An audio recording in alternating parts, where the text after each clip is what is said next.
Rain fell in relentless, icy sheets against the 70-floor glass face of Ethers Innovations that November night.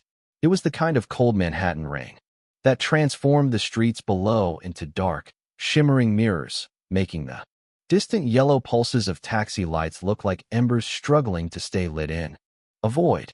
From the heights of the executive suites, the city looked like a circuit. Bored, cold, logical, and vast. Inside, the building hummed with the particular, vibrating energy of a technology empire at full momentum.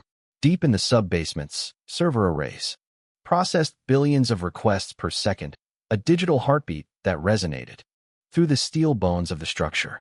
The fluorescent corridors were alive with the staccato sound of keyboards, the sharp clip of expensive leather shoes on polished stone, and the low, constant percussion of ambition. In the main lobby on the ground floor, the lighting was a clinical, aggressive white that erased shadows entirely. Every surface was designed to reflect success. The marble floors, imported from a specific quarry in Italy, gleamed with a predatory brightness. Behind the grand reception desk, the corporate seal of Ethers, a stylized nebula rendered in brushed titanium, dominated the wall, like the crest of a conquering nation. Through this immaculate space, a river of engineers, analysts, and executives moved in their tailored wool coats and slim-fit suits.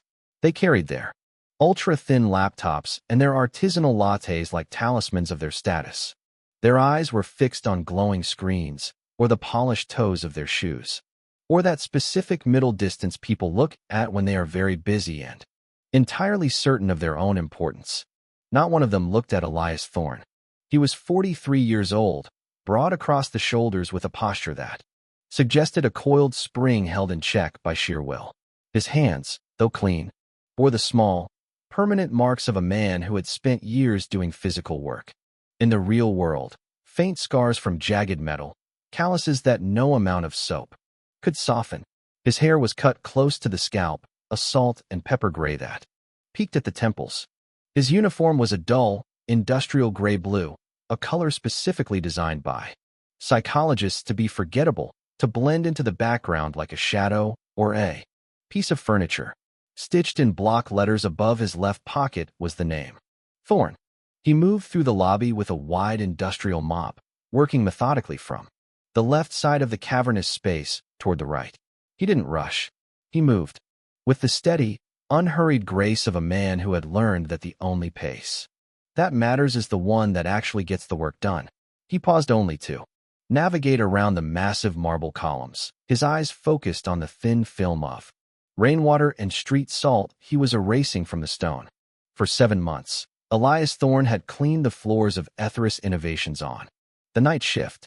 He arrived at 10 in the evening and finished at 6 in the morning, moving through the building's corridors, atriums, and conference rooms with a quietude that the other workers had come to regard as something close to invisibility. The security team gave him a perfunctory nod when he passed the checkpoints. The late working analysts looked through him as if he were a ghost. The cleaning crew supervisors acknowledged him with the specific brevity reserved for reliable people whose consistency has become so absolute that it has ceased to register as a quality worth mentioning. To the building and everyone in it, Elias was simply part of the infrastructure, no different from the HVAC system or the elevators. A young analyst in a suit that cost more than Elias made in 2 months' cut across the lobby, his head buried in a smartphone.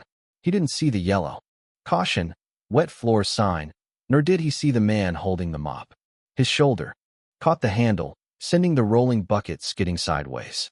Gray soapy water sloshed over the rim, ruining 3 square feet of marble that Elias had just perfected. "Watch it, janitor," the analyst muttered, never once looking up from his screen. He didn't stop walking. A pair of younger colleagues nearby laughed. Briefly, the sound echoing hollowly against the high ceiling before fading as they turned the corner toward the elevators. Elias stood still for a long moment. He didn't sigh. He didn't clench his jaw. He simply watched the ripples in the dirty water settle. Then, he retrieved the bucket, wrung the mop with a rhythmic, mechanical twist of his wrists, and began again on the spoiled section of the floor. In the breast pocket of his uniform jacket, his phone vibrated. He pulled it out. With his free hand. The screen was cracked, a spiderweb of fractures across the glass, but the message was clear. It was from a contact listed as my girl. "Daddy, are you almost done?" "I'm sleepy," the text read. Elias looked at his watch. It was 11:48 p.m. He typed back with a practiced thumb. 10 more minutes, princess. I promise." He put the phone away and returned to the floor. He still did not hurry.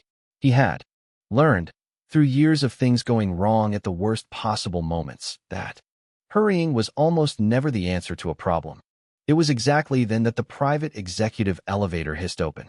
Eleanor Vance moved the way powerful people move when they have spent enough years being watched. She didn't perform her authority. She simply wore it the way a body wears its own skeleton. She was 36, and the tailored black suit she wore had been cut by someone who understood the geometry of command. Her dark hair was pulled back into a severe, perfect knot at the nape of her neck. Her eyes, a sharp and piercing hazel, moved across the lobby with the automatic efficiency of a person who scans every room for variables before acknowledging any of them. Around her moved the small constellation of people that accompanies significant power in motion, 2 silent security personnel with earpieces, an assistant tapping furiously on a tablet, and a communications director who appeared to be in the middle of a sentence that Eleanor was clearly not listening to. The lobby thinned instinctively as she passed. Employees widened their paths, a reflex that had nothing to do with conscious deference and everything to do with the simple physics of proximity to someone who controlled the livelihoods of thousands. Elias, mopping the far edge of the lobby near the glass doors, raised his head. For a fraction of a second, as the group approached, Eleanor's eyes swept the room. It was a standard sweep: exit, security desk, elevators, floor. But then, her gaze found him. She stopped. It wasn't a sudden, jarring halt. It was a half-step's hesitation that passed through her body like a signal from a subterranean level of her consciousness. She looked at Elias Thorne for approximately 3 seconds. It was 3 seconds, longer than anyone else in the building had looked at him in 7 months. Something crossed her face, a faint disturbance, like a reflection broken by a stone thrown into still water. Her lips parted slightly, a question forming that her mind couldn't yet articulate. Then, the professional mask slammed back into place. The disturbance vanished. She moved on, her heels clicking rhythmically. Once more against the marble, Elias watched her back as she crossed toward the street entrance. He was still watching when the second elevator, the service lift, opened. A girl stepped out. She was 8 years old, wearing a navy school blazer that was slightly too formal for the hour and a pair of bright red sneakers that were slightly too informal for everything else. She looked around the lobby with the wide, assessing eyes of a child who has spent too much time in adult spaces and has become an expert at reading them. "Mommy." Lily Vance saw Eleanor and began to run. She took 3 steps, her red sneakers squeaking on the stone, and then she stopped dead. She wasn't looking at Eleanor anymore. She was staring across the lobby at Elias Thorne. She stared at his face, at the heavy industrial mop in his hands, at the cracked watch on his wrist. Her expression went very still, the way a child's face goes still when it encounters something it cannot categorize, but feels it. Should know. Then, she ran. She didn't run toward her mother. She ran straight across the lobby, past the executive group, past the 2 security guards who moved a half-step forward in confusion and then froze. She ran past the gleaming corporate seal and the towering marble columns, ignoring every signal that the space had been designed to convey. She threw both arms around Elias Thorne's waist and pressed her face against the rough, gray-blue fabric of his janitor's shirt. "Daddy," she said. The silence that followed was absolute. It was as if the building itself had held its breath. The hum of the servers seemed to die away, the clicking of heels stopped. The mop handle slipped from Elias's grip. It struck the marble floor with a sound that was impossibly loud in the void, a hollow, metallic clack that echoed up into the dark recesses of the ceiling. Eleanor Vance's coffee cup slipped from her hand. It hit the floor and shattered. The sound was sharp and final, and the dark liquid spread in an ugly, irregular pool across the very surface Elias had just finished cleaning. Eleanor was not moving. She was staring at Elias Thorne with an expression that had abandoned all its trained composure. For that one unguarded moment, she was not the CEO of a global empire. She was a woman encountering the impossible, looking at a ghost who had somehow stepped out of the shadows and put on a blue collar. Elias stood very still, his large, scarred hands hovering in the air for a second before they slowly, tentatively, came down to rest on Lily's shoulders. He looked across the lobby, over the shattered porcelain and the spilled coffee, and met Eleanor's eyes. Neither of them spoke. The rain continued to lash against the glass, but inside the Temple of Etheric Innovations, the clock had stopped. Eleanor Vance went home that night and did not sleep. She sat in the floor-to-ceiling window of her penthouse, the city lights blurred by the rain into streaks of neon. She tried to do the thing she had always been able to do: organize her thoughts into categories, establish what was known, establish what was unknown, construct a logical framework within which a disturbing piece of information could be contained and neutralized. She could not do it. Lily had been put to bed by the nanny, falling asleep only after asking a dozen questions that Eleanor had no answers for. The girl had finally gone quiet with the pragmatic adaptability of a child who understands that adult confusion does not resolve quickly. Eleanor had stood in the doorway of her daughter's room for a long time, watching the small, rhythmic rise and fall of the covers. She kept thinking about the expression on Lily's face when she had looked at that man. It wasn't the expression of a child who had been startled or confused. It was the expression of a child who had recognized something she had never seen before but had always, in some deep, cellular part of herself, been waiting to find. Eleanor knew that expression because she had seen it once before, in her own mirror, a lifetime ago. The name she had carried for 8 years in the sealed, lead-lined section of her heart was Elias Vance. She had met him when she was 24 and he was 29. They had built Etheric together out of sheer conviction, late-night caffeine, and the shared, absolute certainty that they were creating something that would change the architecture of the world.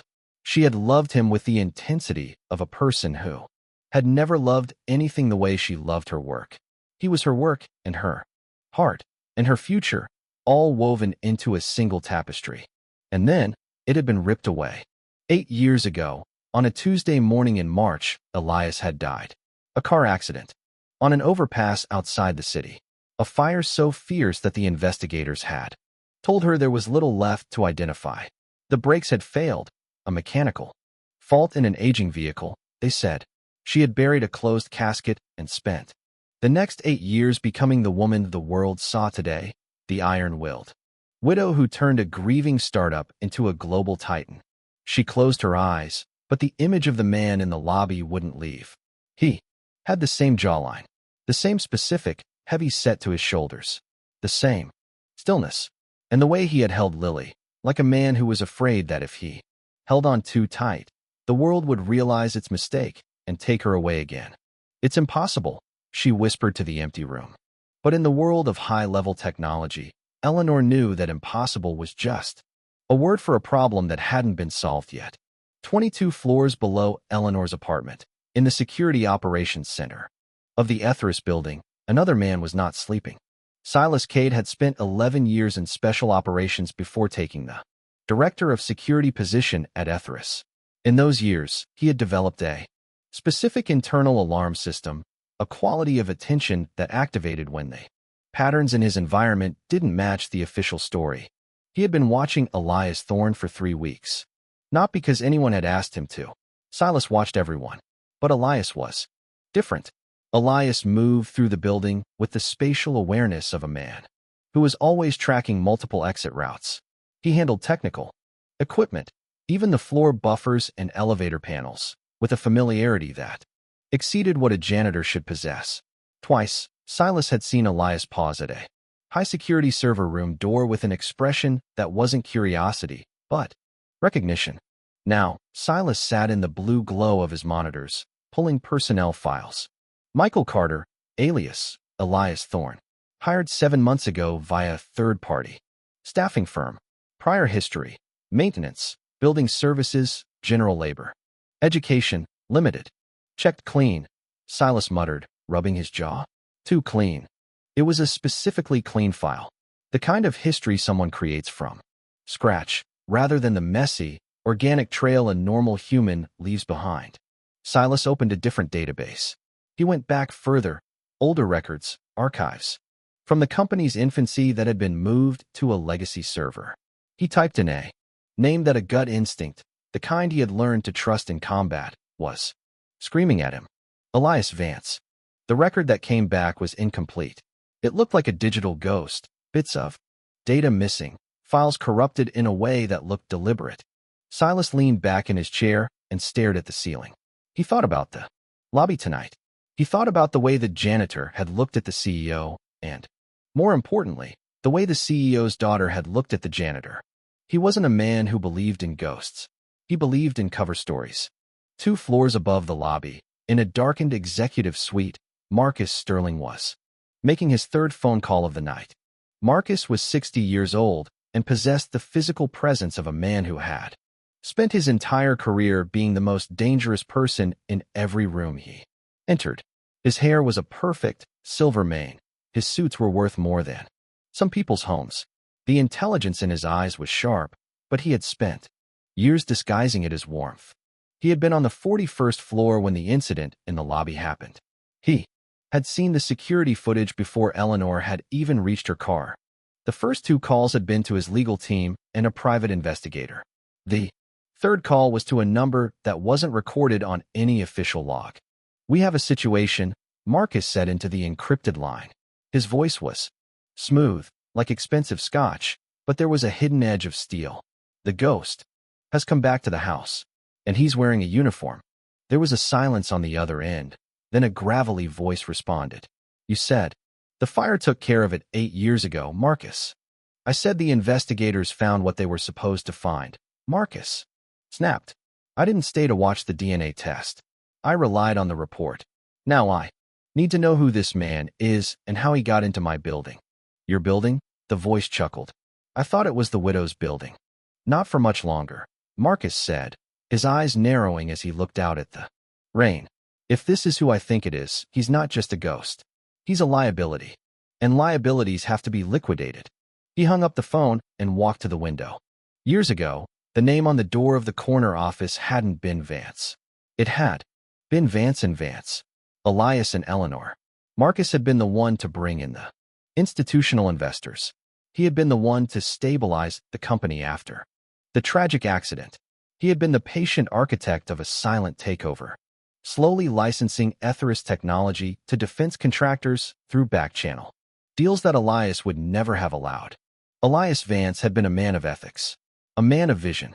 But as Marcus knew all too well, visionaries are notoriously easy to blind if you hit them hard enough.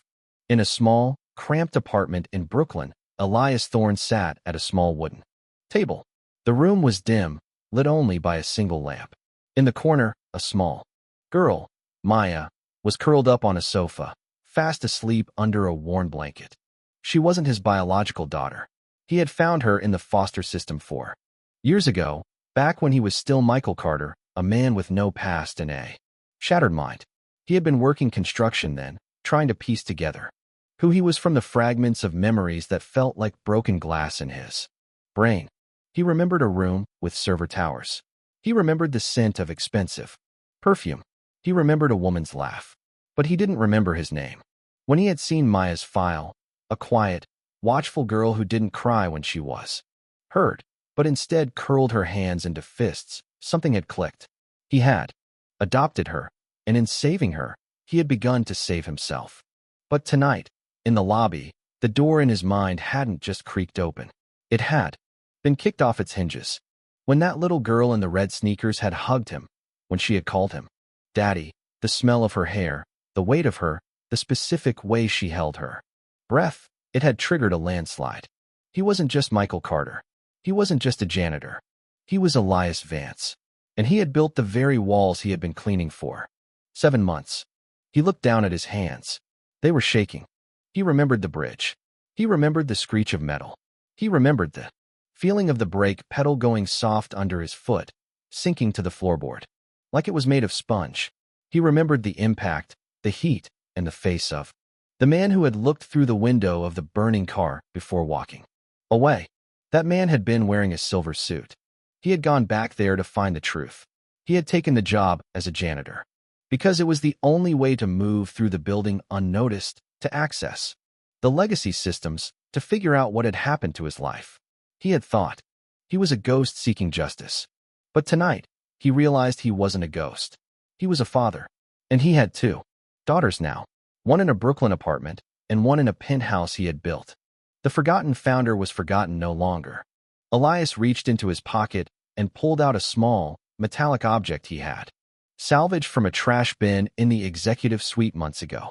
It was an encrypted key fob, discarded by an intern. He had spent weeks reprogramming it.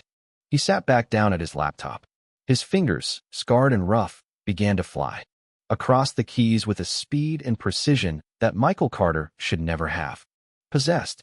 The war for Etheris had begun 8 years ago on a burning bridge. But tonight, it had finally moved back home. And this time, Elias Vance knew exactly where the shadows were. The blue light of the laptop screen carved deep hollows into Elias Thorne's face, casting a flickering, ghostly glow against the peeling wallpaper of his Brooklyn apartment. For hours, the only sound was the rhythmic, frantic clicking of keys and the soft, steady breathing of Maya on the sofa behind him. To the outside world, he was a man in a threadbare room, a ghost of the working class, struggling to make rent. But inside the digital architecture of the machine, he was a titan returning to his throne. He wasn't just Michael Carter anymore. The Michael persona, the quiet, diligent man who mopped floors and never looked up, was a shell that had protected him, while his brain was a forest of burnt trees. Tonight, the fire had been extinguished, and new growth was surging with terrifying speed. Every line of code he bypassed felt like a familiar hallway in a house he had built with his own hands. The encrypted key fob he had salvaged was his skeleton key.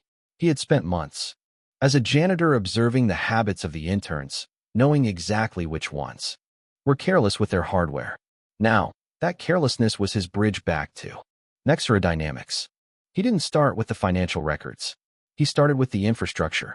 He dove into the building's central nervous system, the HVAC, the lighting, the elevator logs. He watched the digital heartbeat of the tower he had designed. And there, buried beneath 3 years of system updates and security patches, implemented by Marcus Sterling's hand-picked CTO, Elias found it. The ARIA protocol. When he had founded Nexera, he hadn't just built a company. He had built a Guardian. ARIA was an AI-driven security layer designed to protect the integrity of their encryption work. It was supposed to be the ultimate fail-safe. In the official company records, ARIA had been decommissioned shortly after his death, replaced by a more commercial-friendly suite of tools. But Elias knew himself. He knew the redundancies he had hidden. He knew that you couldn't kill ARIA without tearing out the building's foundation. "Hello, ARIA," he whispered, his fingers hovering over the keys. He typed a string of characters that shouldn't have existed in any modern manual, a sequence based on the frequency of a song his mother used to hum. The screen flickered. A command line appeared, glowing a soft pulse like violet. Authorization required. Harmon 117. His breath hitched. Harmon, his true middle name, a detail he had kept out of every public filing. He entered the code. "Welcome back, architect. System latency detected. 2,921 days. Shall I resume?" "Uplink." "Not yet," Elias murmured, his heart hammering against his ribs. "Stay in the shadows. Just watch." He began to pull the logs, not the ones the board saw, but the raw data packets that ARIA had been silently archiving in the dark sectors of the server farm. He saw the systematic licensing of Nexera's core architecture to Blackwood Global, a notorious private military contractor. He saw the shell companies. He saw the signatures. Marcus Sterling, the man who had been his mentor, the man who had stood at the altar as his best man when he married Eleanor, the man who had, with a stroke of a pen and a cut to a brake line, erased a human being to make room for a profit margin. At the same hour, across the river, the lights were still burning in the Security Operations Center of Nexera Dynamics. Silas Cade stood in the center of a circle of monitors, his arms crossed over his chest. He was watching the footage from the lobby on a loop. Frame 412. The girl, Lily, freezes. Frame 415. She breaks into a sprint. Frame 419. The impact. The hug. Frame 422. The janitor's face. Silas zoomed in on Elias's eyes. Most people, when hugged by a stranger's child, would show confusion, perhaps a bit of alarm. But the man on the screen showed something else. He showed a profound, agonizing recognition. It was the look of a man who had found a limb he thought had been amputated. Director Cade? Silas turned. Eleanor Vance stood in the doorway. She had changed out of her executive suit into a heavy wool coat, but she still looked like she was holding the weight of the world on her shoulders. Her eyes were red-rimmed, though her posture remained unbreakable. Mrs. Vance, Silas said, his voice dropping to a professional low. I assumed you had gone home. I couldn't, she said, walking toward the monitors. She didn't look at Silas. She looked at the frozen image of the janitor. What do we know about him? Silas? Truly. Silas tapped a key, bringing up the Michael Carter file. Hired through Sterling's preferred staffing agency, Apex Labor. His background check is a masterpiece of mediocrity. No criminal record, no high-level education, no social media footprint. He's a ghost, Eleanor. He's lived in a one-bedroom in Brooklyn for 3 years. Before that, a rehabilitation clinic in upstate New York. He was a Jane Doe, or a John Doe, rather, found after a vehicle accident with no ID and a wiped memory. Eleanor felt the floor tilt beneath her. A vehicle accident? When? March 8 years ago, Silas said, his voice grim. The same week Elias died. Eleanor gripped the edge of the console. The room felt suddenly too small, the air too thin. Marcus told me the body was identified. He said the DNA was a match. He handled the dental records. Silas turned to her, his expression unreadable. Marcus Sterling has been the primary beneficiary of Elias's absence. He's the one who authorized the dental forensic report. He's the one who pushed for the closed casket. And he's the one who, as of 3 hours ago, requested a full audit of this man's personnel file. He knows, Eleanor whispered. Or he's afraid, Silas corrected. There's a difference. Someone who knows is in control. Someone who is afraid makes mistakes. I need to speak to him, Eleanor said, her voice gaining a sudden, sharp edge. Not Marcus. Him. Michael. Elias. Whoever he is. I wouldn't recommend that, ma'am. If this is a play, if he's an actor hired to destabilize you, you're walking into a trap. And if it is him, if Elias Vance has been mopping our floors for 7 months while we lived our lives, then there are questions you might not be ready to answer. I've been answering questions for 8 years, Silas, Eleanor said, turning toward the door. Most of them were lies I told myself to keep going. I'm done with lies. Find out where he lives. Now. The diner was a grease-stained relic on the edge of Red Hook, the kind of place where the coffee tasted like battery acid and the waitresses didn't ask questions. Elias sat in the back booth, his back to the wall. He had left Maya with a trusted neighbor, telling her he had an extra shift. He didn't have to wait long. The bell over the door chimed, and Silas Cade walked in. He wasn't wearing his security blazer. He looked like a man out for a late-night walk, but his eyes were scanning the room for threats with predatory precision. He slid into the booth across from Elias without being invited. The mop is a good touch, Silas said, leaning back. It makes you invisible. People look at the floor, not the man cleaning it. I used to do the same thing. In Kabul, if you want to know what's happening in a palace, you don't talk to the generals. You talk to the people who empty the trash. Elias didn't blink. He kept his hands flat on the table. You're off your clock. Director, why are you in Brooklyn? I think you know why, Silas said. I spent 4 hours tonight looking at your Michael Carter file. It's perfect. It's so perfect it's boring. And men like you are never boring. I'm a man who cleans floors, Mr. Cade. I have a daughter to feed and a rent too. Hey, that's as interesting as I get. Silas leaned forward, his voice dropping to a harsh whisper. The girl in the lobby. Lily. She didn't call you Mr. Carter. She called you Daddy. And you didn't look like a man who didn't know why. Elias felt a surge of cold fire in his chest. If you're here to threaten my job, do it. If you're here to talk about a child you don't know, get out. I'm here because Eleanor Vance is falling apart, Silas snapped.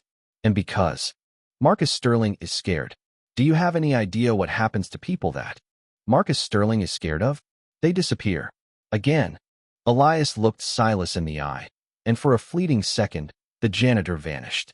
The man who had built a multi-billion-dollar empire looked back. It was a gaze of such sheer, intellectual dominance that Silas instinctively straightened his posture. Marcus Sterling is a man of limited imagination, Elias said, his voice low and resonant. He thinks he can solve every problem with a wire transfer or a faulty brake line. He doesn't understand that some things don't stay buried, especially things that are built into the code. Silas stared at him. It is you. Elias Vance died on a bridge 8 years ago, Elias said, his expression hardening. The man sitting here is just someone who wants his life back. Tell me, Silas. You've been director of security for 3 years. You were hired by Marcus. Why are you talking to me instead of calling him? Silas was silent for a moment. He looked out the window at the rain. I took this job because I liked the tech. I liked the idea of protecting something that mattered. But for 3 years, I've been watching Marcus Sterling strip this company for parts. I've been watching him sell encryption backdoors to people who shouldn't have them. I'm a soldier, Elias. I know what a traitor looks like. And he's sitting in the corner office. Elias nodded slowly. Then we have a common interest. What's the plan? Silas asked. Eleanor wants to see you. No, Elias said sharply. Not yet. If she sees me, Marcus will know. He's watching her every move. We need to wait for the shareholder meeting on Friday. Marcus is planning to push through the final licensing agreement with Blackwood. If that happens, the Nexra architecture becomes a weapon for hire. We have 48 hours to prove who I am and what he did. How? Elias leaned in, a ghost of a smile playing on his lips, the smile of an architect who had hidden a trapdoor in the middle of a fortress. I left a song in the walls, Silas. I just need to make sure everyone hears it. The penthouse was silent, save for the ticking of a clock and the distant roar of the city. Eleanor stood in Lily's doorway, watching her daughter sleep. In the girl's hand was a small, plastic figure, a toy her father had given her when she was a baby. She had never let go of it. Eleanor's phone buzzed on the nightstand. She picked it up, expecting Silas.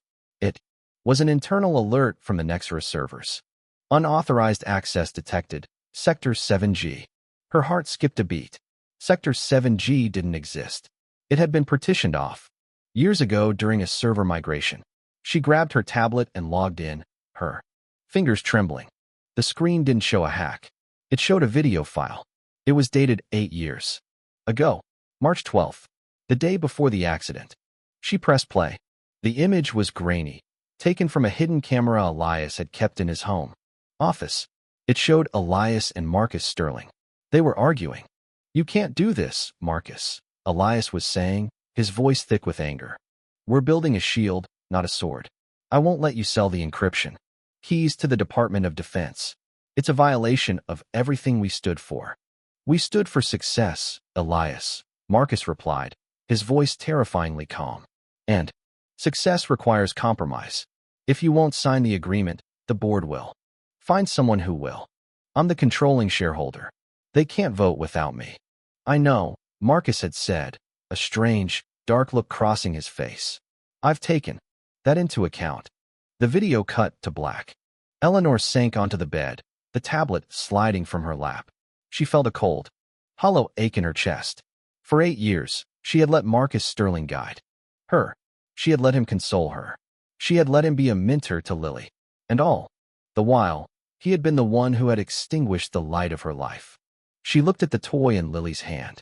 He's alive, she whispered, tears finally breaking through. He was there. He was right there. But as the realization washed over her, so did a wave of terror. If Elias was back, and if Marcus knew, then no one was safe. Not her, not Elias, and Certainly not the little girl sleeping in front of her. In his office, Marcus Sterling wasn't sleeping either. He was staring at a screen that showed a map of Brooklyn. A red dot was pulsing over a specific apartment building. Is the team in place? He asked into his phone. Ready, sir, the voice replied. What about the girl? Marcus hesitated for a fraction of a second. He thought of Lily, how she had looked at him like an uncle. Then he thought of the billions of dollars at stake, the legacy he had built on a foundation of blood. The girl is a variable, Marcus said coldly. Minimize the witnesses. If she's with him, handle it. But I want Elias Vance brought to the warehouse. I want him to watch while I delete every trace of his existence, one line of code at a time. He hung up and poured himself a glass of scotch. He looked at the corporate seal. On the wall, the stylized nebula. You should have stayed dead, Elias. He toasted the empty room. Ghosts don't. Have a seat at the table. The storm outside had turned into a gale. In the Brooklyn apartment, Elias was packing a small bag. He had seen the digital shadows moving. He knew Arya had alerted Marcus to his presence. He had wanted that. He needed Marcus to move, to commit to an action that could be traced. But he hadn't anticipated how fast the move would be. Maya, wake up, he said, gently shaking the girl's shoulder. We have to go? It's time for a little trip. Maya sat up, rubbing her eyes. Is it the bad men, Daddy? Elias froze. What bad men, Princess? The ones in the black car, she said sleepily. The ones who've been sitting outside for 2 days. They have shiny eyes. Elias looked at the window. He hadn't seen them. He had been so focused on the digital world that he had forgotten the physical one. He was a man of code, but Marcus was a man of muscle. Put your shoes on, Maya. Fast. He grabbed his laptop and the encrypted fob. He didn't take the front door. He knew the building's layout. He went to the fire escape, the cold rain instantly soaking his shirt. They moved down the rusted metal stairs in silence, a man and a child lost in the dark. But at the bottom of the stairs, the shadows moved. A man in a tactical jacket stepped into the light, a suppressed pistol held low. At his side, he didn't look like a thug. He looked like a professional. Mr. Vance, the man said. Mr. Sterling would like a word. Elias pushed Maya behind him, his heart hammering. He looked around the alleyway. There were 2 more men at the exit. They were trapped. I don't go anywhere without my daughter, Elias said, his voice steady even as his mind raced through 1,000 variables. Mr. Sterling didn't mention a daughter, the man said, tilting his head. But I suppose she can come along. We have plenty of room in the van. It was at that moment that a black SUV roared into the alley, its tires screaming on the wet pavement. It didn't slow down. It slammed into the side of the tactical team's van, pinning it against the brick wall. The driver's side door flew open. Silas Kate stepped out, a heavy-duty shotgun in his hands. Get in, Silas yelled. Elias didn't hesitate. He scooped Maya up and dove into the back of the SUV. Silas fired a round into the air, the thunderous boom echoing off the alley walls, sending the tactical team scrambling for cover. He threw the SUV into reverse, tires smoking, and roared out of the alley into the Brooklyn night. Where are we going? Elias gasped, clutching Maya. Silas looked in the rearview mirror, his face a mask of combat focus. To the only place Marcus Sterling can't reach you with a gun. We're going to the heart of the machine. The tower. The tower, Silas confirmed. He's called an emergency session of the board for 5 in the morning. He's going to announce your death, the permanent kind this time. He's going to use the Michael Carter identity as proof of a mental breakdown and a suicide. We have 3 hours to get inside and take control of the broadcast. Elias looked at the glowing skyline. The Nexera building stood like a dark monolith against the clouds. It was his creation, his prison, and now his battlefield. I need access to the main frame, Elias said. The manual override. It's on the 41st floor, behind the corporate seal. I can get you to the 40th, Silas said. After that, the elevator's locked down. You'll have to climb the service shaft. Elias looked at his hands, the scarred, rough hands of a janitor. He looked at Maya, who was watching him with wide, trusting eyes. He thought of Lily, and he thought of Eleanor. I've been cleaning those shafts for 7 months, Silas, Elias said. I know. Every inch of that building. Let's go home. The lobby of Nexera Dynamics was eerily quiet at 3 a.m. The night shift was finishing up, the same engineers and analysts moving through the space like tired ants. They didn't see the black SUV pull into the loading dock. They didn't see the director of security bypass the biometric locks on the freight elevator. Inside the elevator, Elias felt the familiar vibration of the lift. For 7 months, he had been a ghost in this machine. Now he was the virus. Arya, he whispered, opening his laptop. Standing by, architect. Initiate stage 2. Lock the executive elevators. Divert all security feeds to my terminal. And Arya, yes, architect. Play my favorite song. Across the building, in every office, on every monitor, the glowing Nexera logo began to ripple. A sound started to bleed through the intercom system. Not an alarm, but a melody. A soft, haunting piano piece that Elias and Eleanor had listened to when they were coding the first version of the company. In her penthouse, Eleanor heard it through her tablet. She stood up, her breath catching. Elias. In his office on the 41st floor, Marcus Sterling heard it. He froze, his glass of scotch halfway to his lips. He looked at the monitors on his wall. They were no longer showing the security feeds. They were showing a single image. The stylized nebula of the Nexera logo, turning from blue to a deep, burning violet. And then, a voice came over the speakers. A voice Marcus hadn't heard in 8 years, except in his nightmares. The building is under new management, Marcus, the voice said. I'm coming up. Marcus slammed his glass onto the desk. Security. Get to the 41st floor. Now. I want every door sealed. I want that man dead. But as he screamed into his intercom, the lights in his office flickered and died. The only light came from the violet nebula on the screen, reflecting in Marcus Sterling's terrified eyes. The invisible architect had returned, and he was no longer invisible. The service elevator of Nexera Dynamics shuddered as it bypassed the 30th floor. A heavy, industrial vibration that Elias felt in the marrow of his bones. To any other passenger, the sound would have been a sign of mechanical aging, a flaw to be reported to maintenance. To Elias, it was a heartbeat. He knew the tension of the cables, the exact weight of the counterweights, and the threshold of the emergency brakes. He had calculated these tolerances a decade ago when the building was nothing more than a series of blueprints spread across a shared kitchen table in a much smaller apartment. Beside him, Silas Cade checked the action on his sidearm with a clinical, detached efficiency. Maya sat on a crate of industrial cleaning solvent, her small hands gripped tightly around the straps of her backpack. She was quiet, frighteningly quiet, her eyes tracking the glowing floor numbers as they ascended. We're going to hit a lockout at the 35th, Silas said, his voice low. Marcus has engaged the hard shell protocol. Even my override won't touch the executive lifts now. Elias didn't look up from his laptop. He's using the system I built against me. It's a logical move. Marcus always favored the defensive posture.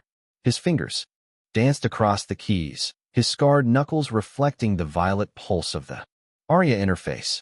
But Marcus thinks the building is a fortress of glass and silicon. He forgot about the water and the waste. The water? Silas asked. For 7 months, I didn't just mop floors, Silas. I studied the flow. Every building has a secondary circulatory system. The plumbing, the ventilation, the service conduits. They aren't protected by biometric scanners because no one in an Armani suit would ever dream of crawling through them. The elevator groaned and came to a jarring halt. The lights flickered and settled into a dim, emergency red. The floor indicator read 35. Here we go, Silas muttered, stepping toward the doors. Elias closed his laptop and slung it into his bag. He turned to Maya, kneeling. So he was at her eye level. Maya, I need you to stay with Silas. He's going to take you to the security substation on 36. It's a safe room, reinforced steel, independent oxygen. Do you understand? Maya's lip trembled. Are you going to the bad man's office? I'm going to the heart of the house, Elias said softly. I have to turn the lights back on. I'll be right behind you. I promise. He kissed her forehead, then looked at Silas. The two men shared a look, a silent pact between a soldier of the field and an architect of the mind. Silas nodded. Once, a sharp, military gesture. Elias didn't take the elevator doors. Instead, he reached for the maintenance hatch in the ceiling. He pulled himself up with the deceptive strength of a man who had spent years lifting heavy machinery and buckets of stone. Above the lift, the elevator shaft was a cavern of grease, steel cables, and humming electricity, while Silas and Maya exited into the 35th floor corridor to fight their way toward the substation. Elias began to climb. He wasn't climbing the cables. He moved toward the auxiliary cooling pipes that ran alongside the shaft. These pipes were covered in a thick layer of industrial dust, the kind of dust he had cleaned from the vents of 1,000 other rooms. He knew the handholds. He knew which brackets were structural and which were merely decorative. As he climbed, the ARIA protocol whispered to him through the earpiece he had synced to his laptop. Architect, thermal sensors detect movement on the 41st floor. 12 individuals. Heart rates elevated. Marcus Sterling is attempting to initialize the Blackwood uplink. Block the handshake. ARIA, Elias wheezed, his muscles screaming as he pulled himself up another 10 feet. Cycle the encryption keys every 30 seconds. Give him the illusion of progress, but don't let a single packet leave the building. Understood. Shall I deploy the distraction? Do it. Suddenly, throughout the building, the fire suppression system began to hiss. Not with water, but with the sound of 1,000 speakers activating at a frequency that caused the glass partitions to vibrate. It was a subsonic hum, a psychological irritant Elias had designed for high-stress testing years ago. 2. The security teams roaming the halls, it would feel like a looming migraine, a sense of impending doom that made it impossible to focus. Elias reached a narrow ventilation grate on the 40th floor. He kicked it open and tumbled into a dark, cramped space filled with the smell of ozone and recycled air. This was the void space between the ceiling of the 40th and the floor of the 41st, the hidden gap where the true brains of the building resided. He crawled through the darkness, guided by the violet glow of his laptop screen. He passed over the main boardroom. Through the gaps in the acoustic tiles, he could hear voices. The board is losing patience, Marcus. The system is crashing. There's some kind of sonic interference, and you're telling us everything is under control. That was Henderson, the lead investor. It is a coordinated cyber attack by a disgruntled former employee, Marcus. Sterling's voice was a jagged blade, stripped of its usual silk. The man you saw in the lobby is a fraud. An actor. We are neutralizing him as we speak. Once the Blackwood agreement is signed, their security team will take over the perimeter. And what about Eleanor? Another voice asked. She's not answering her comms. Eleanor is compromised, Marcus said. Grief has made her unstable. For the sake of the company, she has been placed under protective transition. In the crawl space, Elias felt a cold rage. Protective transition. It was the corporate euphemism for a forced exit, or worse. He moved faster, his hands finding the main fiber optic trunk that fed the boardroom's display array. He didn't cut the line. He tapped into it. He spliced his laptop into the stream, his fingers moving with a surgeon's precision. Arya, prepare the archive, Elias whispered. Show them the bridge. Inside the boardroom, the air was thick with tension. The emergency lights cast long, distorted shadows across the mahogany table. Marcus Sterling stood at the head, his face pale, sweat beading at his hairline. He was holding a tablet, trying desperately to force the Blackwood contract through a terminal that kept resetting itself. The uplink is failing, Marcus shouted at his CTO, who was frantically typing at a side console. I don't know what to tell you, Marcus. It's like the building is fighting back. The code it's changing itself. Suddenly, the massive 100-inch screen behind Marcus flickered to life. It didn't show the contract. It showed a grainy, black and white image of a parking garage. The board members gasped. What is this? Henderson demanded. The video played. It showed a man in a silver suit, Marcus Sterling, standing next to a black sedan. He was holding a specialized electronic device, leaning into the wheel well of the car. The timestamp was 8 years old. This is a fabrication, Marcus roared, turning toward the screen. Shut it off. But the screen didn't shut off. It switched to a different angle. It showed the sedan, Elias's car, speeding toward a bridge. Then, the footage showed the brake lights flickering, but the car not slowing down. It showed the impact. It showed the fire. And then, it showed the man in the silver suit standing on the overpass, watching the flames for a full minute before calmly walking back to his own vehicle. The silence in the boardroom was deafening. Every eye turned toward Marcus. I was there to help, Marcus stammered, his voice cracking. The footage is edited. It's AI generated. It's from the Legacy Archive, Marcus, a voice echoed through the room. It didn't come from the speakers. It came from the ceiling. A ceiling tile crashed onto the mahogany table, shattering an expensive crystal carafe. A man dropped down, landing with the heavy, balanced grace of someone used to hard floors. He was covered in dust. His gray-blue uniform was torn. His face was smudged with grease. But when he stood up, the board members instinctively pushed their chairs back. It wasn't Michael Carter, the janitor, who stood before them. It was Elias Vance. The light in his eyes was the same light that had built an empire from a garage. It was a terrifying, brilliant clarity. Elias, Henderson whispered, his face white. You're alive. Mostly, Elias said, his voice level and cold. He didn't look at the board. He looked only at Marcus. The fire was hot, Marcus. But you forgot one thing about the encryption I built for this building. Marcus backed away, his hands shaking. Security. Get in here. The security team is currently locked in the cafeteria, Elias said. Arya decided they needed a break. It's just us, Marcus. Just the people who know the truth. You have no standing here. Marcus screamed, his mask finally shattering. You're a dead man. You have no ID, no legal existence. I am the CEO. Actually, Elias said, stepping forward. The founding charter of Nexera Dynamics, Article 4, Section 12, states that in the event of a founder's return from a period of incapacitation, all delegated authority is immediately suspended pending a forensic audit. I wrote that clause because I didn't trust you even then. I just didn't realize how right I was. Elias turned to the board. He's been selling your data to Blackwood. He's been creating backdoors in the very systems you tell your clients are impenetrable. He didn't just kill me. He killed the soul of this company. The boardroom doors swung open. Eleanor Vance walked in. She was accompanied by Silas Cade, who was carrying Maya. Eleanor's eyes were locked on Elias. There was a world of pain, relief, and fury in her gaze. She walked past the stunned board members, straight to Elias. She didn't say a word.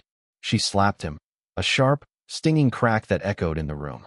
And then, she threw her arms around his neck and sobbed into his shoulder.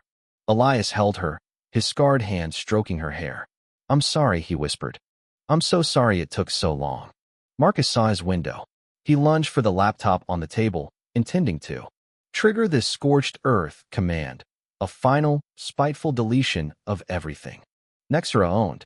But before his fingers could touch the keys, the screen turned a deep, violet.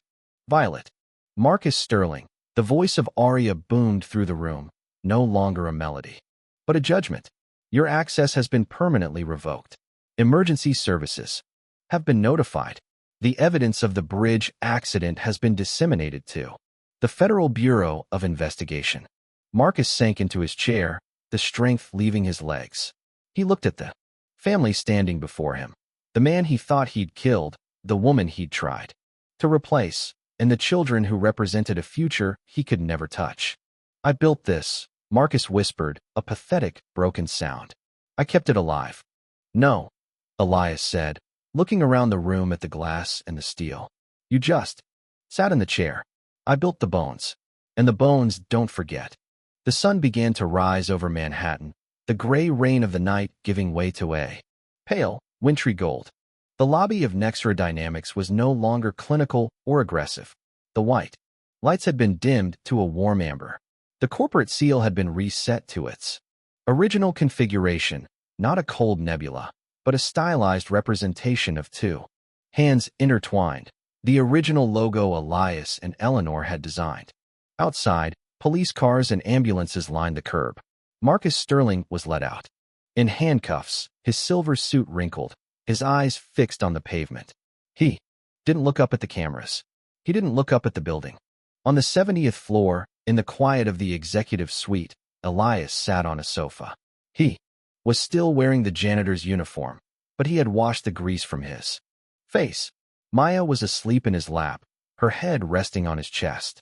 Lily was sitting next to him, her hand tucked into his. Eleanor sat across from them, holding a cup of tea. The silence between them wasn't the heavy, suffocating silence of the past 8 years. It was the quiet of a house after a storm. The board wants you to take the CEO chair back, Eleanor said softly. They're terrified of the PR nightmare. They think having the miracle founder back is the only way to save the stock. Elias looked down at Maya, then at Lily. He thought about the 7 months he had spent with a mop in his hand. He thought about the peace he had found in being invisible, in the simple, honest work of making things clean. I don't want the chair, Eleanor, Elias said. Eleanor smiled. A small, genuine thing. I figured you'd say that. What do you want? Elias looked out the window at the city. He saw the thousands of buildings, the millions of people starting their day. He saw the mirrors of the streets and the small fires of the lit windows. I want to take my daughters to the park, he said. I want to cook a dinner that doesn't come out of a microwave. And I want to make sure that the things I build from now on don't require a security director. He looked at Eleanor. And I want Sundays. Sundays? She asked. Sundays are for family, Elias said. No phones. No code. Just us. Eleanor set her tea down and moved to sit beside him. She leaned her head on his shoulder, completing the circle. I think we can manage that, she said. In the basement, deep within the server arrays, the violet light of the aria protocol pulsed once, a steady, rhythmic beat. The building was no longer a fortress or a weapon. It was a home. And high above the streets, beyond the mop and the bucket, the man who had been forgotten was finally, truly seen. The architecture of his life was no longer a blueprint of loss, but a finished masterpiece of grace. The lights of the city twinkled like a circuit board, but for the first time in 8 years, Elias Vance wasn't looking at the logic. He was looking at the light. Elias looked into Maya's eyes, the girl who had saved him in the darkness of a Brooklyn construction site long before he knew his own name. I'm going to the heart of the house, Maya, he said, his voice a low, steady anchor. I have to. Turn the lights back on. I'll be right behind you. I promise. Trust Silas. He's a soldier, and soldiers don't leave their posts. He kissed her forehead, the salt of her tears hitting his lips. Then he looked up at Silas Cade. The two men shared a look, a silent pact between a warrior of the field and an architect of the mind. Silas nodded once, a sharp, military gesture that carried the weight of a blood oath. Elias didn't wait for the elevator doors to cycle. He reached for the maintenance hatch in the ceiling, his fingers finding the recessed latches with the muscle memory of the man who had designed the lift's fail-safes. He pulled himself up into the dark, greasy void of the shaft. Above him, the 70-story spine of Nexera Dynamics hummed with a terrifying, rhythmic energy. While Silas and Maya exited into the 35th floor corridor, weapons drawn and eyes scanning for Marcus Sterling's tactical units, Elias began his ascent into the guts of the Empire. He wasn't climbing the cables, that was for movies. He moved toward the auxiliary cooling pipes and the secondary structural ribs that ran alongside the shaft. These pipes were covered in a thick layer of industrial dust, the very dust he had spent 7 months erasing from the vents of the lower floors. He knew every handhold. He knew which brackets were structural steel and which were merely decorative aluminum. As he climbed, the ARIA protocol whispered to him through the bone conduction earpiece he had synced to his laptop. Architect, thermal sensors detect movement on the 41st floor. 12 individuals. Heart rates elevated. Marcus Sterling is attempting to initialize the Blackwood uplink. Authorization override attempted at 4:12 a.m. Block the handshake. Aria, Elias wheezed, his muscles screaming as he pulled his 43-year-old frame up another 10 feet. Cycle the encryption keys. Every 30 seconds.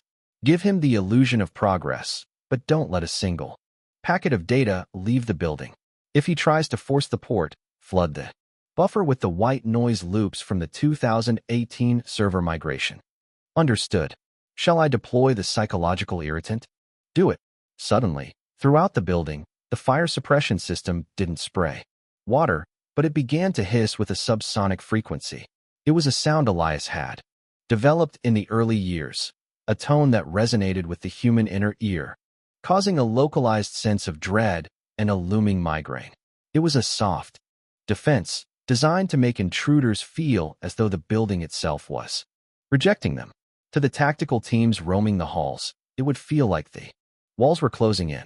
Elias reached a narrow ventilation grate on the 40th floor.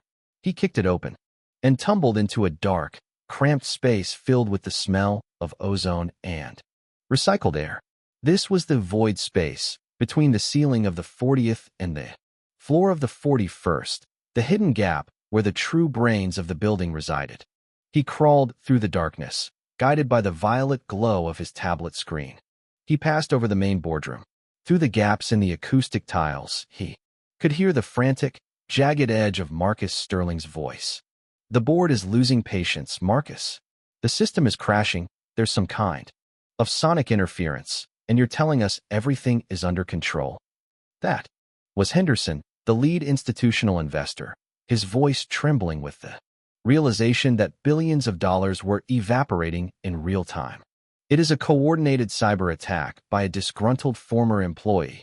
Marcus roared. The man you saw in the lobby is a fraud. An actor. We are neutralizing him as we speak. Once the Blackwood agreement is signed, their security team will take over the perimeter and the ARIA anomaly will be purged. And what about Eleanor? Henderson demanded. She's the CEO. Why isn't she here for the vote? Eleanor is compromised, Marcus said, his voice dropping into a terrifyingly calm register. Grief has made her unstable. For the sake of Nexera, she has been placed under protective transition. We will proceed with the vote based on the emergency succession bylaws. In the crawl space, Elias felt a cold, crystalline rage. Protective transition. It was the same language Marcus had used 8 years ago when he told Eleanor that Elias's body had been too damaged for a viewing. He moved faster, his hands finding the main fiber optic trunk that fed the boardroom's massive 100-inch display array. He didn't cut the line. He tapped into it. He spliced his terminal into the stream, his fingers moving with a surgeon's precision. Arya, prepare the vault, Elias whispered. Show them the bridge. Inside the boardroom, the air was suffocating. The emergency lights cast long, distorted shadows across the mahogany table. Marcus Sterling stood at the head, sweat beading at his hairline, his perfect silver hair finally beginning to fray. He was holding a tablet, trying to force a digital signature through a terminal that kept flashing a violet error message. The uplink is failing. Marcus shouted at his CTO. I don't know what to tell you, Marcus. It's like the building is fighting back. The code is changing itself. Suddenly, the massive screen behind Marcus flickered to life. It didn't show the Blackwood contract. It showed a grainy, black and white video feed from a parking garage. The board members gasped. What is this? Henderson demanded. The video played. It showed a man in a silver suit, Marcus Sterling, standing next to a black sedan 8 years ago. He was holding a specialized electronic device, leaning into the wheel well of the car. He looked around, his face illuminated by a security light, and for 3 seconds, his eyes met the camera with a chilling lack of emotion. This is a fabrication, Marcus roared, turning toward the screen.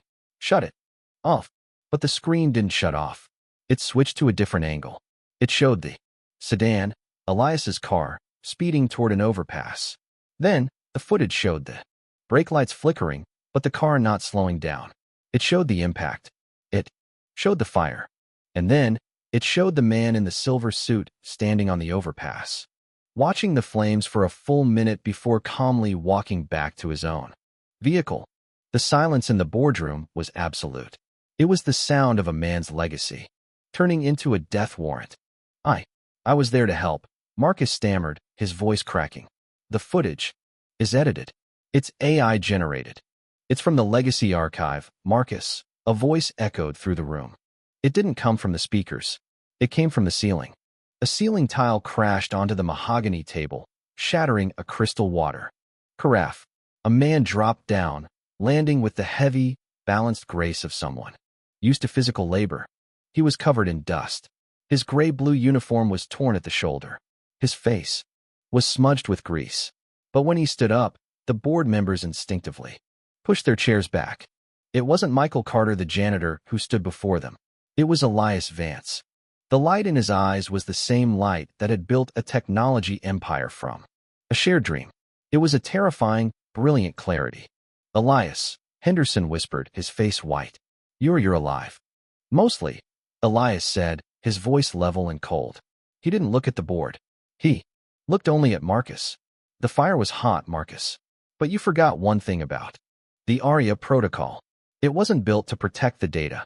It was built to protect the truth. Marcus backed away, his hands shaking. Security. Get in here. The security team is currently locked in the elevator banks, Elias said. ARIA decided they needed to stay exactly where they are. It's just us, Marcus. Just the people who remember. You have no standing here. Marcus screamed, his mask finally shattering. You're a dead man. You have no legal existence. I am the CEO.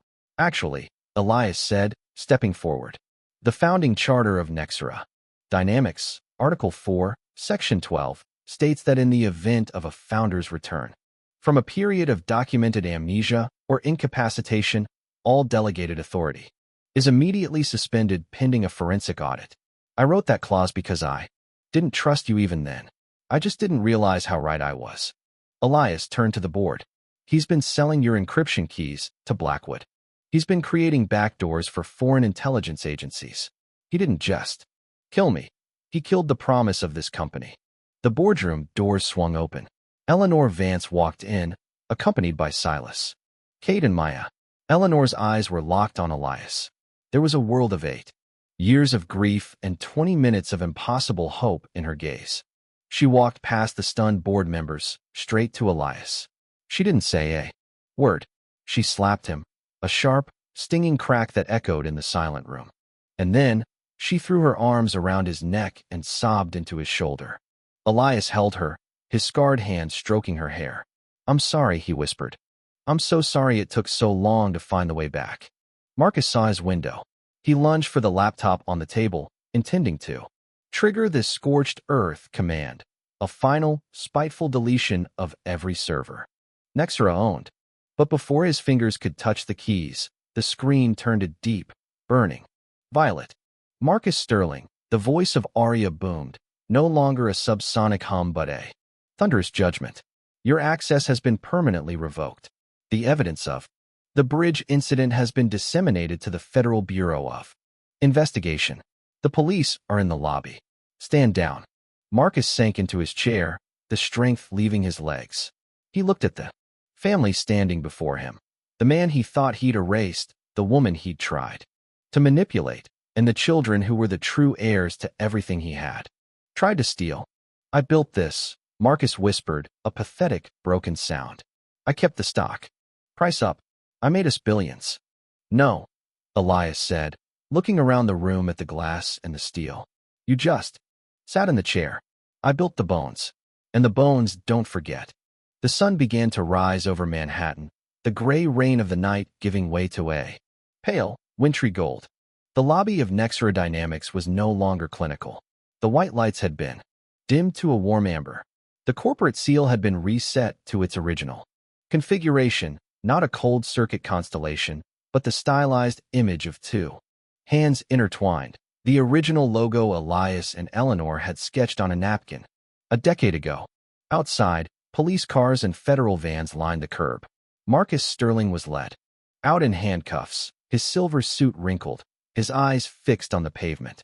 He didn't look up at the cameras. He didn't look up at the building. On the 70th floor, in the quiet of the executive suite, Elias sat on a sofa. He was still wearing the janitor's uniform, but he had washed the grease from his face. Maya was asleep in his lap, her head resting on his chest. Lily, his biological daughter, was sitting next to him, her hand tucked into his.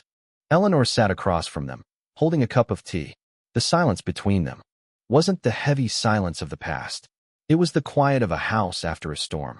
"The board wants you to take the CEO chair back," Eleanor said softly. "They're terrified of the legal fallout. They think having the miracle founder back is the only way to save the company." Elias looked down at Maya, then at Lily. He thought about the 7 months he had spent with a mop in his hand.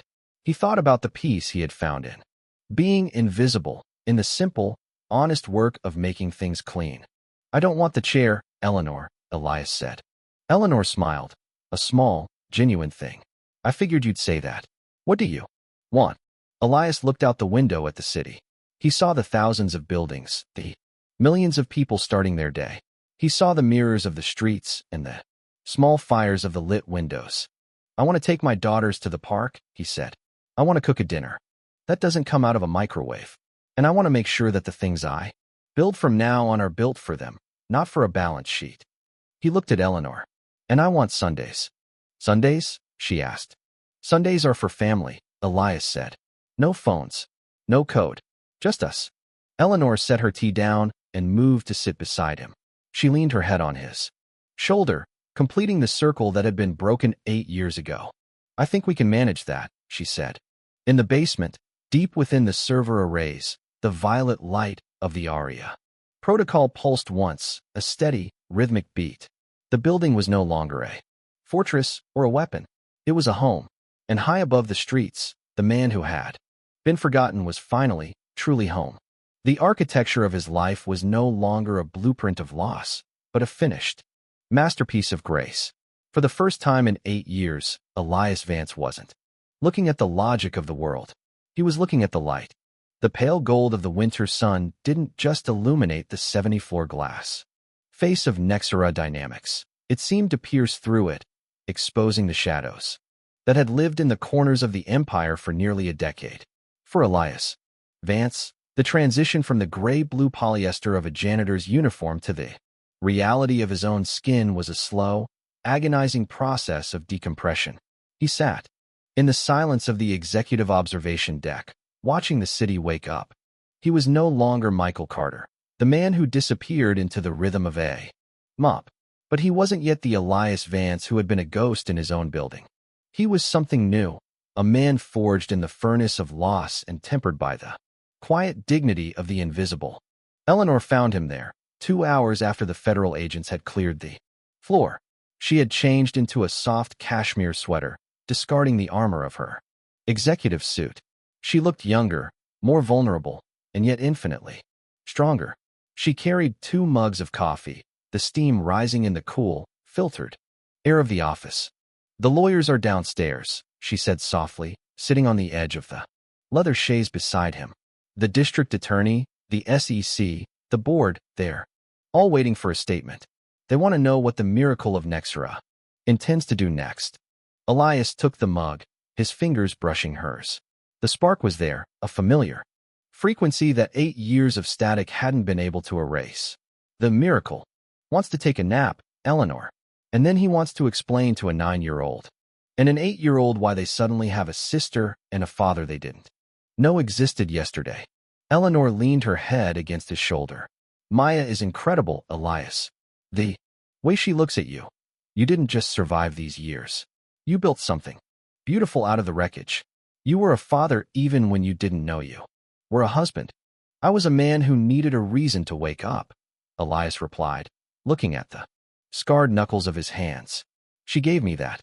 Now, I have to figure out how to give her a world that isn't made of shadows." The reclamation of the empire began not with a press release, but with a purge.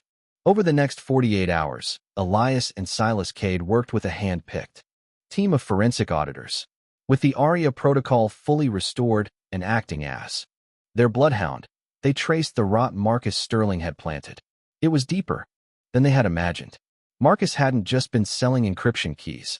He had been using Nexera's infrastructure to facilitate a global shadow network of data brokerage. Elias spent those nights in the server room, the very place he had nearly died. But he didn't work as a CEO. He worked as the architect. He sat on the floor, with his laptop, coding side by side with the junior engineers who had previously only seen him as the man who emptied their trash. The logic is flawed here, he told a stunned 24-year-old developer, pointing to a string of code in the security firewall. You're building a wall, when you should be building a labyrinth. A wall can be breached. A labyrinth makes the intruder defeat themselves. How do you know that, sir? The developer asked. Elias smiled, a tired but genuine expression. Because I spent 7 months mopping the floor under your desk, kid. I saw the way you over-rely on automated redundancies. You have to trust the human element. While Elias reclaimed the machine, Eleanor reclaimed the heart of the company. She addressed the entire staff in the lobby, standing beneath the corporate seal that had been returned to its original design.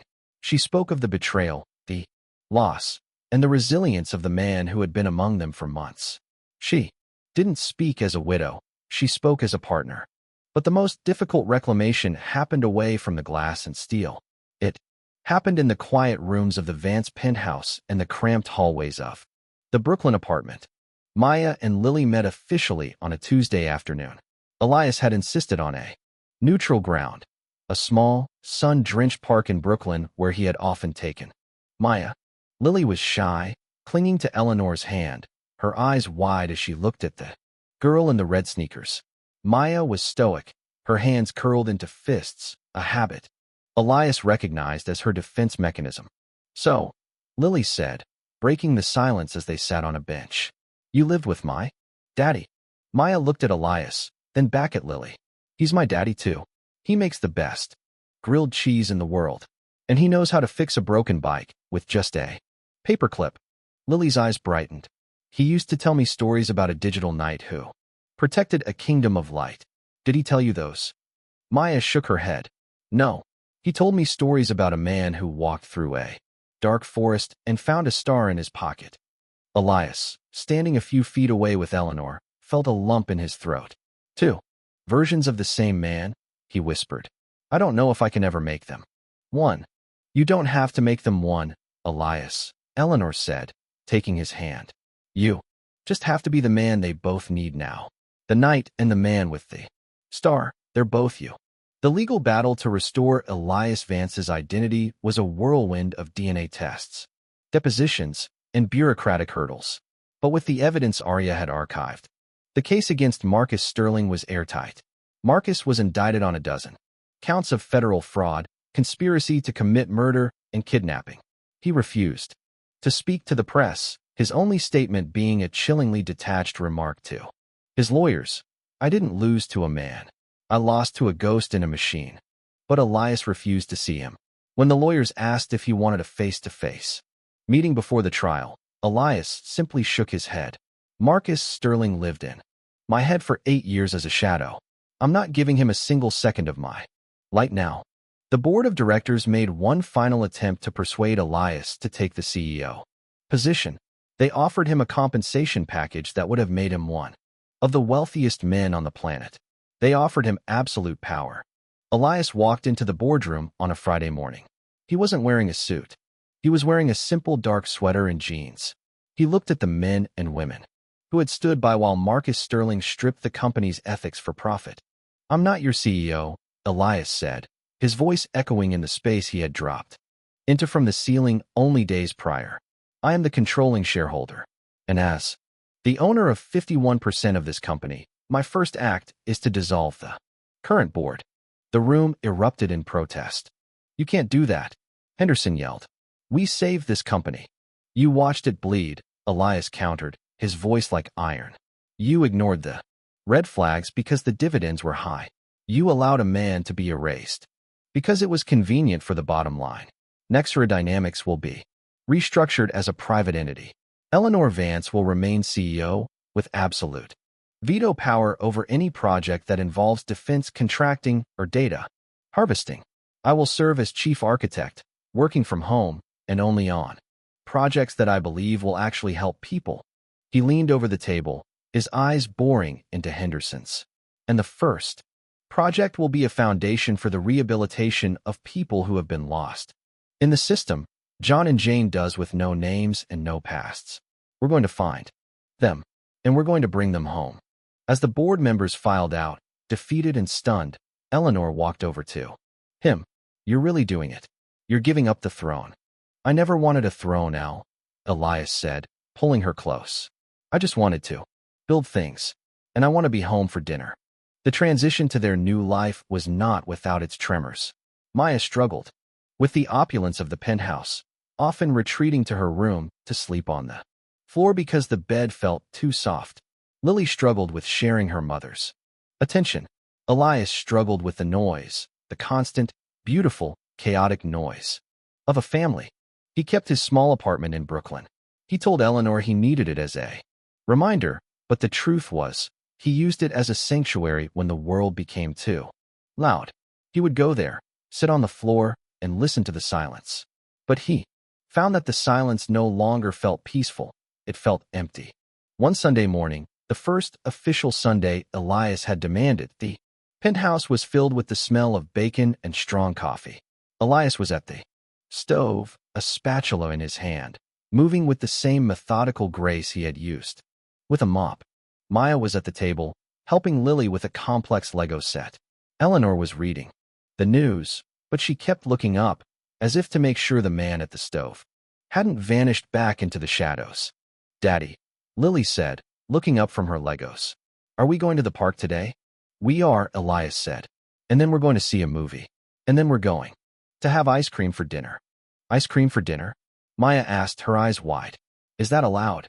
On Sundays, Elias said, the architect makes the rules. And the architect says, ice cream is a vegetable. The girls giggled, a sound that Elias felt in his soul, a sound that was more powerful than any code he had ever written.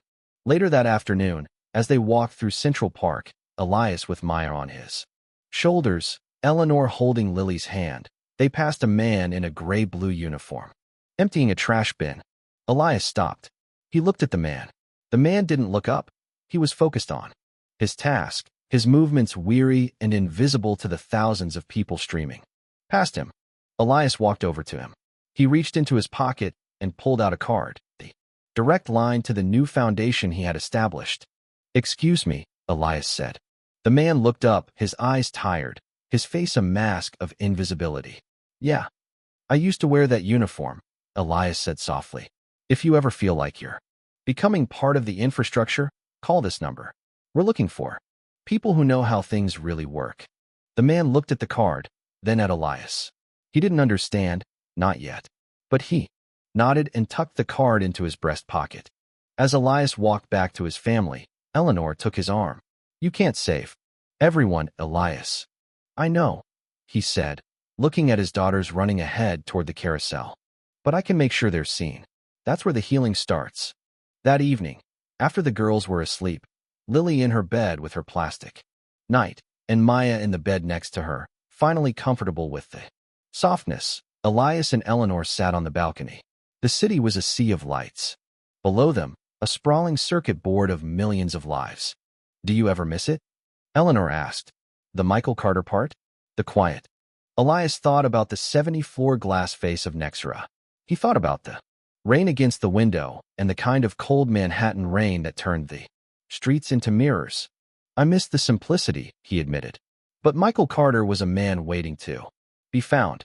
Elias Vance is a man who found himself. I prefer the noise, Eli. Prefer the light. He looked at her, the woman who had held his empire and his heart in trust for 8 years without even knowing it. He reached into his pocket and pulled out a small, velvet box. He didn't get down on one knee. He didn't have to. They had already been through the fire. We never got to finish the first version, he said, opening the box to reveal a ring made of brushed titanium, the same material as the original Nexera seal. It wasn't encrusted with diamonds. It was etched with a simple, flowing line that looked like a heartbeat. I want to start the second version with you every day, especially Sundays. Eleanor took the ring, her eyes shimmering. The second version is always better, Elias. The bugs have been worked out. And the architecture? He asked. The architecture is perfect, she whispered, leaning in to kiss him. Deep within the heart of Nexera Dynamics, 60 floors below them, the violet light of the ARIA protocol pulsed. It was no longer a security system. It was a witness. It watched the servers hum and the data flow, a guardian of the truth. In a world of variables. But ARIA was no longer the most important thing Elias Vance had built. The empire was reclaimed. The heart was restored. And as the moon rose over the city, the man who had been a ghost finally stepped into the warmth of the living. The architecture of his life was no longer a blueprint of steel and glass. It was a map of love, drawn in the steady, unhurried hand of a man who knew exactly where he belonged. The Sunday promise was kept. And in the silence of the night, for the first time in 8 years, Elias Vance didn't dream of the bridge. He didn't dream of the fire. He dreamed of the morning.